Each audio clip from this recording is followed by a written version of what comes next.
Is abortion absolutely immoral or moral? It might depend on the situation.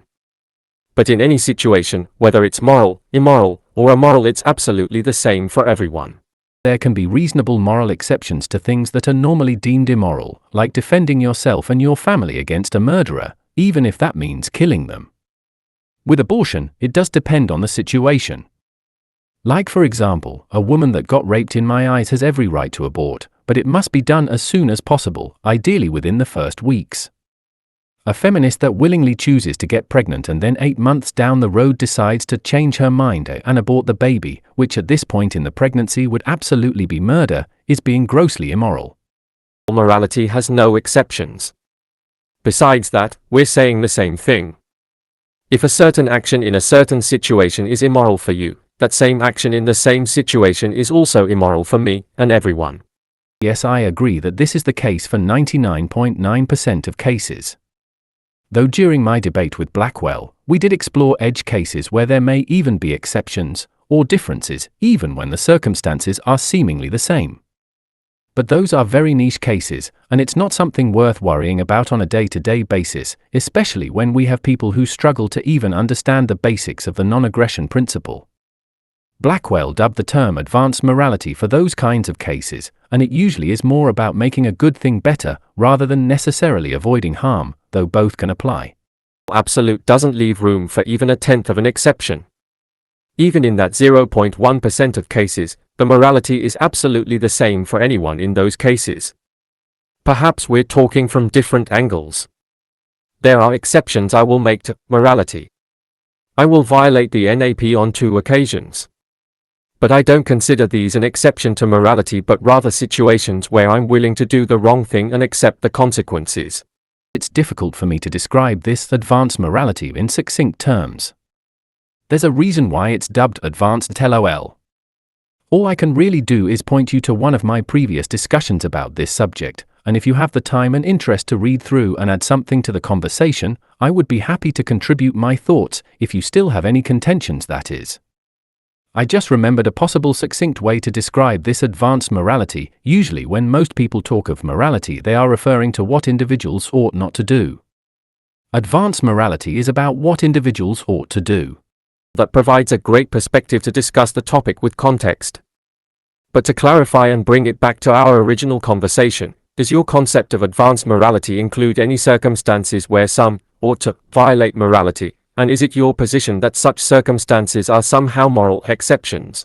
Advanced morality goes way beyond that point. It's no longer a discussion about whether something is moral or immoral, in the objective sense. It's more of a discussion between what is moral and what is more moral, what action is good and which action would be even better than that. One of the examples discussed previously was with someone who just sat there staring at a wall all day. This person isn't harming anyone or doing anything wrong. But the question is this really the best action one could take in one's life? Surely there must be something better, something more productive that this person could be doing with their lives that correlate with a higher expression of their beingness soul. Perhaps this person could be developing some kind of art instead of just plainly staring at the wall all day. Perhaps that would be a better, more moral use of his time, energy, life, etc. The challenge is, no other person can truly determine what this better action can be for anyone else. We can only determine what might be a more moral action for ourselves, and this is another big discussion in of itself. We live in a society where most people's moral understanding is so low that they literally struggle to define what is a right and what is not. Advanced morality takes a higher precedence once we've moved past the basics. Once we are finally free to live our lives, coercion-free, what are we supposed to do? What should we be doing with our time and with our life? This is what advanced morality tackles, which is also actually the topic of spirituality. TBH, personally I wouldn't really make a differentiation between basic morality and advanced morality because it all just falls under the category of morality. But we decided it's a good idea to create a distinction in our minds, because it's so easy for people who have little to no moral understanding to conflate things and justify certain immoral actions, and on top of that, they'll think that they're in the right while everyone else is in the wrong. This kind of morally perverted mindset simply has no business discussing advanced morality when they struggle to even grasp the basics, just like you wouldn't start discussing higher-level math to someone who barely knows how to count. I don't think we can go way beyond that until we have a resolution. It's likely I'm misunderstanding, but logically and philosophically it seems you are prioritizing objectivity over morality. Which makes any action moral if only one has an objective. Either way, without addressing the original 0.1% exception to morality that you posited, I see your pleas as a common, yet perhaps indeliberate, attempt to rationalize an exception to morality for your own objectives. The 0.1% would be the gray areas where it's difficult to know for sure whether an action is moral or immoral, but it is definitely one or the other. Using percentage points probably wasn't the best way for me to describe it, but there you go. We would all intuitively agree, no doubt, that were an unsuspecting person about to be hit by a bus, it would be moral to tackle them out of the way, the NAP notwithstanding. Why is this so? One way of explaining this scenario is to say that it may be reasonably presumed this person would want to continue living, and so we are acting as their agent, with due acknowledgement of their self-ownership, a valid form of implied consent, as much as we may abhor the perversions this idea has undergone. Going further, I would say that it's more than a presumption of valid agency, since the person's desires or consent is entirely irrelevant. It is the inherent nature of the human person to possess a will toward survival and thriving, even if the person be in a suicidal ego state. With this in mind, consider the starving man who happens upon a farm and eats an apple without permission. This is moral, despite the NAP transgression, because it is the innate will of the farmer that this man have the apple, whether he knows it or not. Morality is not only to be considered on the individual level, but on all levels of the aggregate as well. All levels have universal processes in play and must be considered. And so we have a mundane morality transgression that is simultaneously an advanced morality imperative. The model of rights, the NAP, etc. is to morality what the Newtonian paradigm is to physics. It serves remarkably well under nearly all circumstances, but it is not all-inclusive, and it may be contradicted at deeper levels of understanding. Advanced morality, as you would expect, can be likened to quantum physics, where hard and fast rules find it difficult to gain a foothold, and seemingly contradictory conclusions can exist simultaneously. I think the hit by a bus accident is a poor example. I'll raise you on that. There are two circumstances in which I will violate the NAP. 1. I would not think twice about stopping someone from deliberately committing suicide. I respect self-ownership and an individual's right to end their life. But I will willfully impose upon them to prevent them from the act, because the crime I committed can be easily redressed. 2. Additionally, I incarcerate my own children because of the lack of community and the fear of legalized child kidnapping. But I don't go around claiming this is moral. I think Blackwell did a better job at describing the difference, which is probably closer to what you wanted to know, Chris. It's possible for an action to be objectively negative and yet still be moral.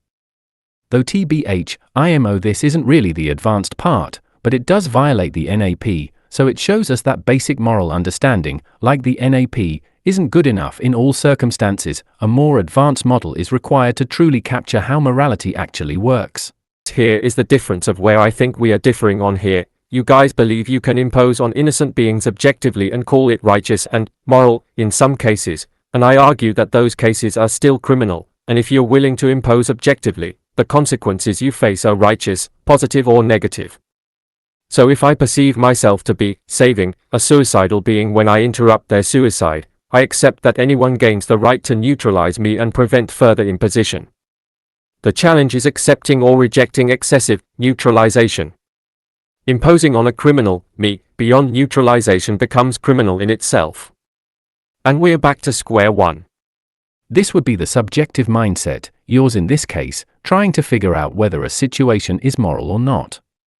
The subjective mindset is not what determines whether something is moral or immoral, because that is the very definition of moral relativism. What the advanced moral model offers is a larger gamut to work with when studying moral situations.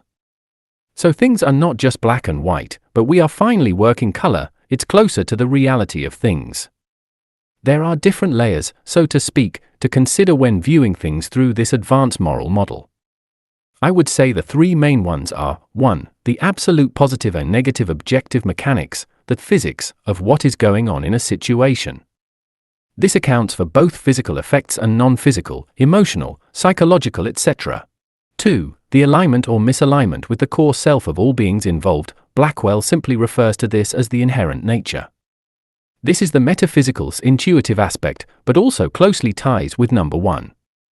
This is the stage that truly determines what is objectively moral and what is not, along with all the finer gradients in between.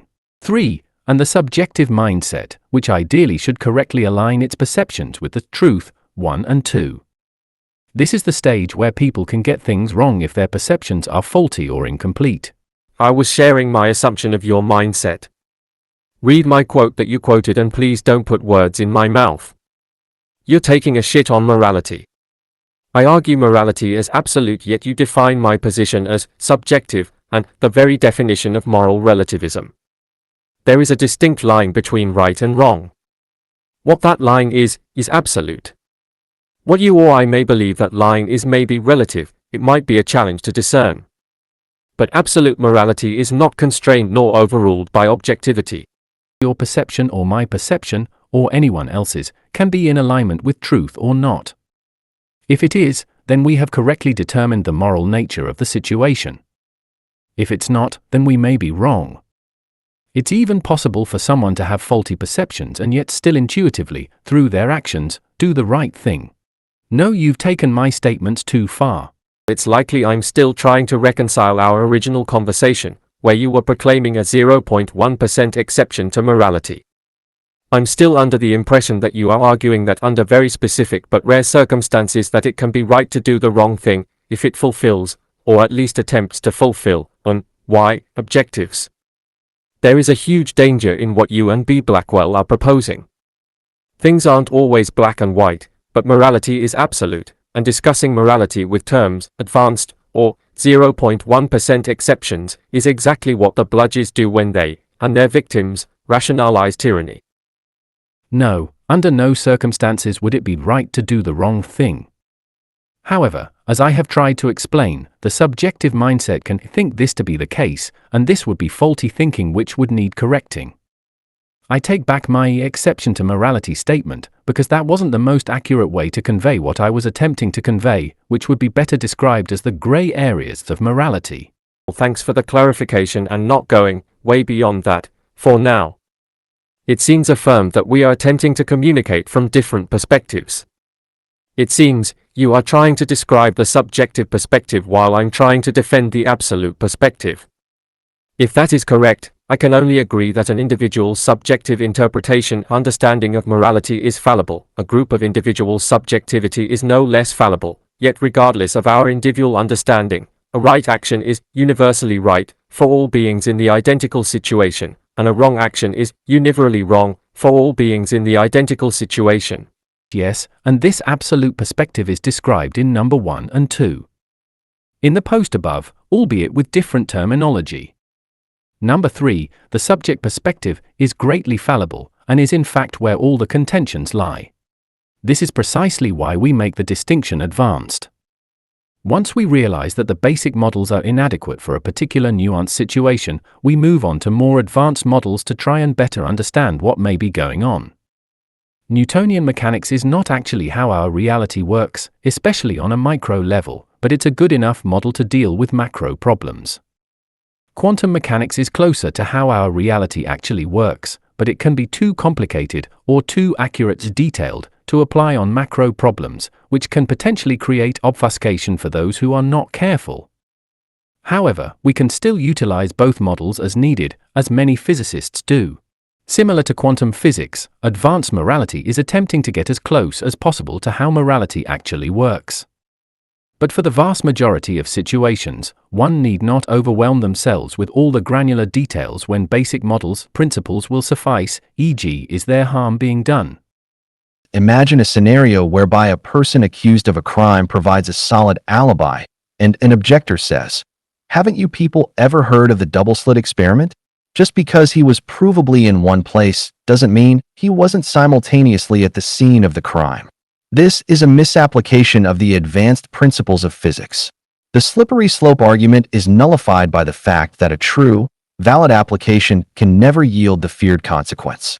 Advanced morality cannot be cited to justify immoral acts.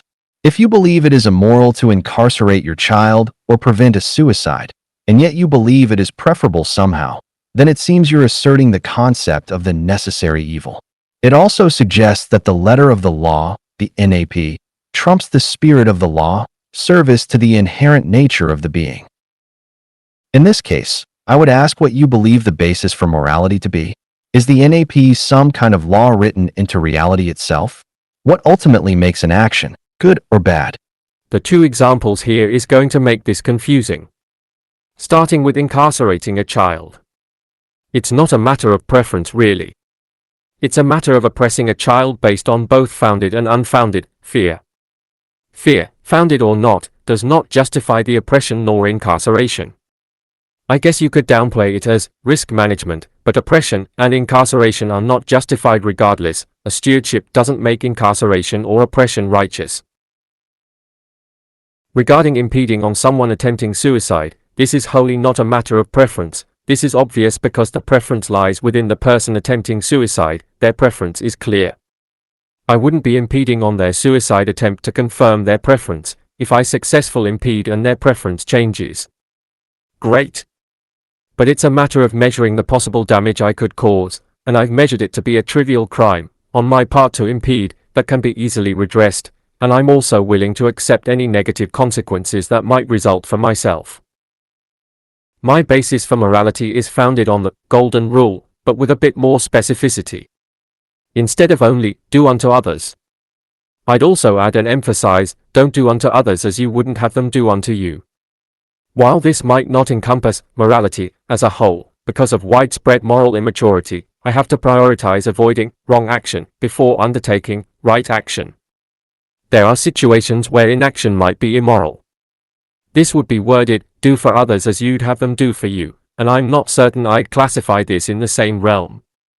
If you want to attempt to boil that down to objectivism, and that I wanted to be treated a certain way so I should treat other people that way, then all we have to do is remove or change that objective to find we're left with nothing resembling morality based on universal right and wrong.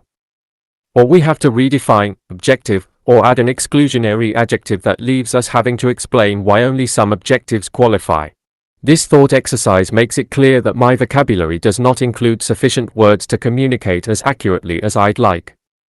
I like the idea of having a word phrase exclusively for describing and discussing right action, completely aside from wrong action or inaction, and advanced morality isn't specific enough.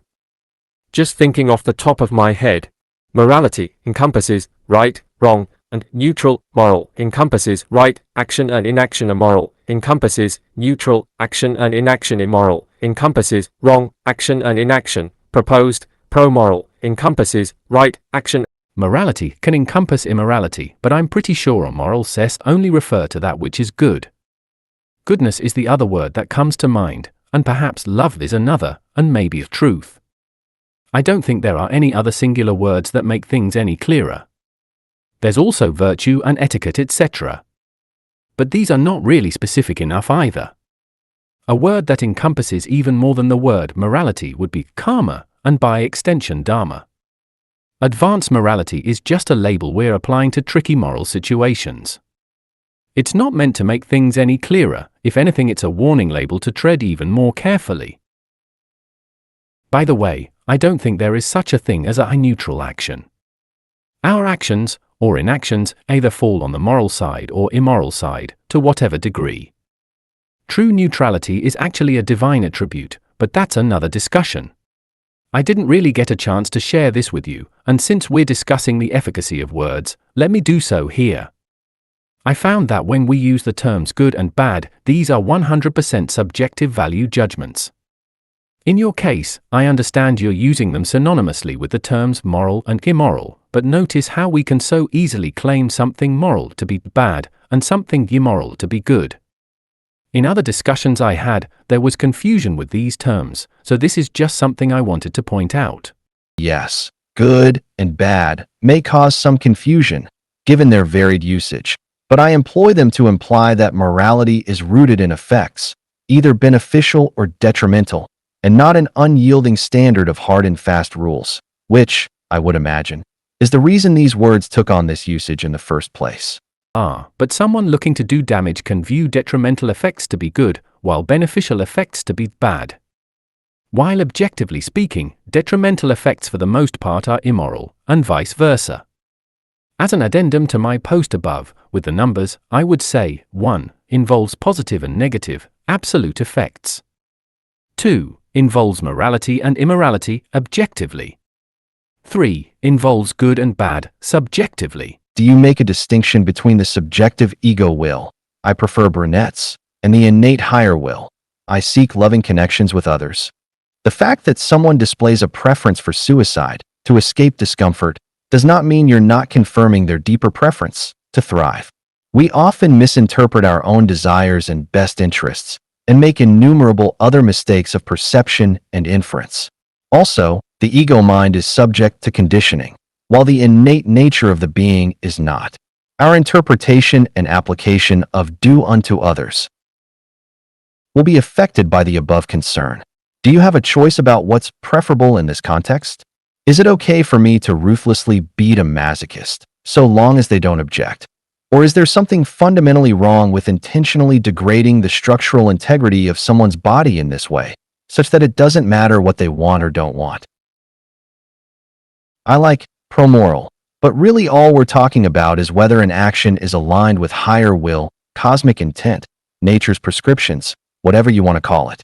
Aligned actions are moral, all others are immoral, with varying degrees of divergence. There's really not much room for a bunch of terms in that scenario. In any given moment, you're either walking the narrow path or you're not. Well, sure, a person can be wrong about what's good and what's bad, but then they're the ones misusing the terms. What are you bothering me for? I'm joking around. You know what I'm saying. But sure, we have to be aware of various perceptions and interpretations, and it would be unwise to use good and bad without a strong foundation of pre-established context. I hope I'm not bothering you at all. Perhaps we can't really be wrong about what's good and bad asterisk if those terms are reserved for subjective usage, where anything can be good or bad. From my experience, these terms are often used to refer to ego-based preferences, e.g. I think broccoli is good because I believe it's good for my health, whereas someone else may think broccoli is bad because they don't like the taste. However, if we bring morality into the equation, it transcends, or is supposed to transcend, the subjective ego-based preferences. Ideally, our subjective good should align with objective morality, and vice versa. When people are confused, or morally perverted, it's when their definition of good is misaligned with immorality, and vice versa. It's just another distinction, for the sake of greater clarity, that I'm making. Do you think this isn't useful? All language is symbolic, so there's plenty of ways to create useful models. As long as we're clear about what we mean, everything's fine. Unfortunately, few people have the care to be as thorough as us and others here, so it's prudent to consider their willful inadequacy. Good and bad, like love, are used so broadly, the pitfalls are many. I'm all for spending time establishing clarity, whatever form that takes. I might choose different symbols. While I still employ the symbol of love, it is a meaningless symbol. Ambiguous, inspecific. Regarding good and bad, if we can constrain those terms to a moral sense, for the sake of my attempt at communication, then morality is absolute, unchanging, and unwavering, regardless of our perception. Not sure I would use the terms higher will to describe it. But I will admit that egoism and materialism have inhibited my ability to discern and discover myself, my higher will. That's not to say I'm on the trail, but there are still some obstacles I have yet to overcome. Terms like higher will start to tiptoe into God territory, which can derail the conversation, but I'm still just talking about inherent nature. All men seek the good, though this desire can take some convoluted paths. The main mechanism through which this expresses is the striving toward a better feeling emotional state. It is to our psychology what physical hunger is to our body, an ever-present yearning which may be temporarily appeased, but never satisfied. Killing your wife's secret lover, revenge, feels better than being a heartbroken sucker, powerlessness. And that upward movement on the emotional scale is what's sought through that action. A wiser person would obtain this through other means, internal emotional work, and would also strive further, realizing that forgiveness or letting go feels better than revenge.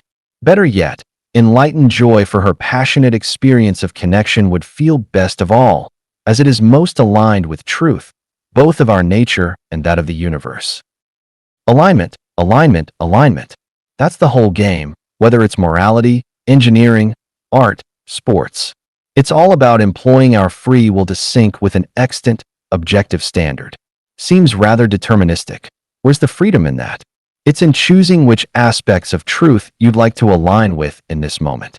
It's about being in a state of participation with and appreciation of some illustrious aspect of this reality. It's the highest point on the emotional scale, otherwise known as love.